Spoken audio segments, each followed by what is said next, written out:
Bonjour, on commence les travaux dirigés de circuit électrique par cet exercice extrait d'un ancien devoir de contrôle.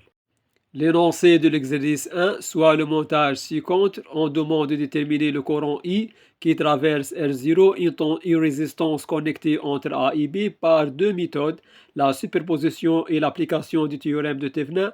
Ce qui peut gêner les étudiants dans cet exercice, c'est que A et B sont connectés aux bornes moins des générateurs. Or, on a eu l'habitude de les considérer comme point de référence, ground ou masse, ce qui rend l'exercice donc un exemple génial pour critiquer ses habitudes. On commence par la superposition. I sera donc la somme de deux composantes, I1 due à E et I2 due à I0, puisque le circuit, donc le circuit a deux sources, E et I0. En première étape, on garde E et on élimine I0. Éliminer une source donc de courant veut dire quoi? Veut dire l'ouvrir. Donc il en résulte la source de tension E qui débite sur une résistance R en série avec deux branches parallèles. La première contient donc une résistance R et la deuxième donc deux résistances en série R et R0. On note R équivalente, la résistance équivalente de ces deux branches en parallèle, donc R équivalente égale R en parallèle avec, entre parenthèses, R plus R0. Et U, la tension aux bornes, ça devient donc équivalent à un simple montage diviseur de tension. Donc on aura U égale R équivalente sur R plus R équivalente fois E. Après tout calcul fait, donc on obtient quoi? On obtient U égale R plus R0 sur 3R plus 2R0, le tout fois E. U, donc la tension donc, aux bornes des deux branches en parallèle. Ce qui nous intéresse, c'est la deuxième avec R en série avec R0, qui est donc parcouru par I1 orienté au même sens que la tension, contrairement à la convention récétaire. Donc il faut donc lui ajouter un signe moins.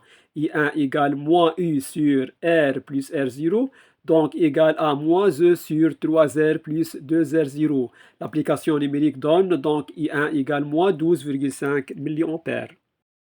La deuxième étape, on laisse I0 et on élimine E. Donc, éliminer une source de tension, donc ça veut dire quoi? Ça veut dire donc la court-circuitée. Pour simplifier l'étude, donc on a R, donc on remplace donc R0 en série avec les deux résistances R en parallèle par R équivalente, donc R équivalente. R équivalente donc égale R0 plus donc 2R donc en parallèle. Donc R en parallèle avec R, donc c'est R au carré sur 2R, donc c'est R sur 2 plus R0, donc R équivalente égale R0 plus R sur 2. On a donc la résistance équivalente parcourue par I2 qui est de même sens que I0. D'ailleurs, la source de courant est en parallèle avec R, en parallèle avec R équivalente. Donc, il s'agit d'un diviseur de courant. Et I2 égale R sur R équivalente plus R fois I0. Après tout calcul fait, donc on obtient quoi? On obtient I2 égale 2R sur 2R0 plus 3R fois I0.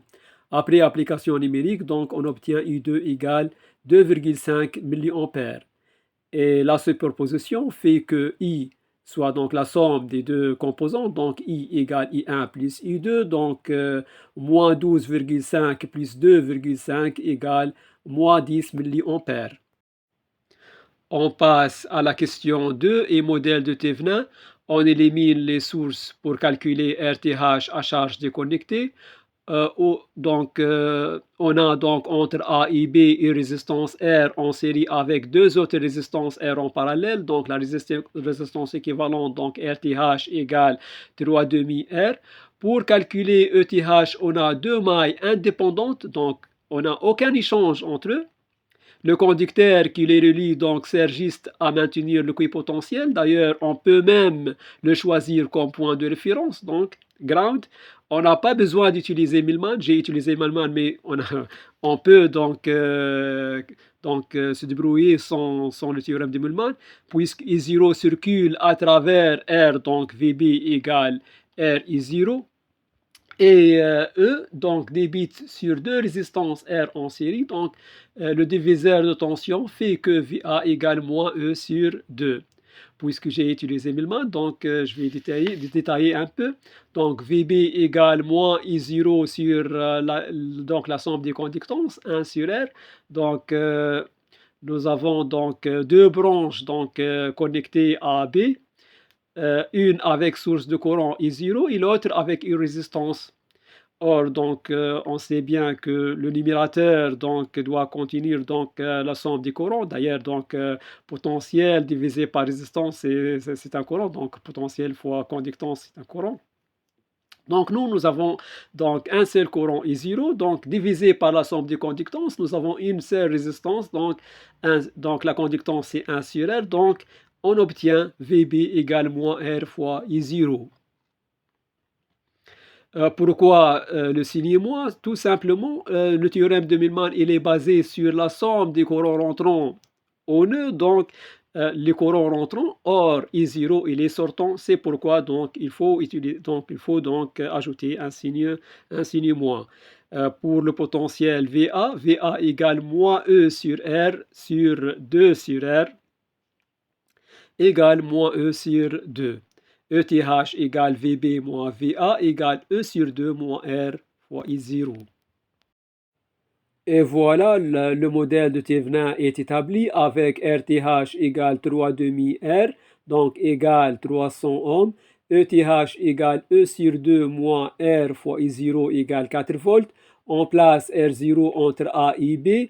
Donc on aura une maille. L'application des lois des mailles donne donc I égale donc moins ETH sur RTH plus R0 égale moins 4 sur 400, donc égale moins 10 milliampères. On arrive à la fin de ce premier exercice, donc n'oubliez pas de vous abonner et à la prochaine exercice.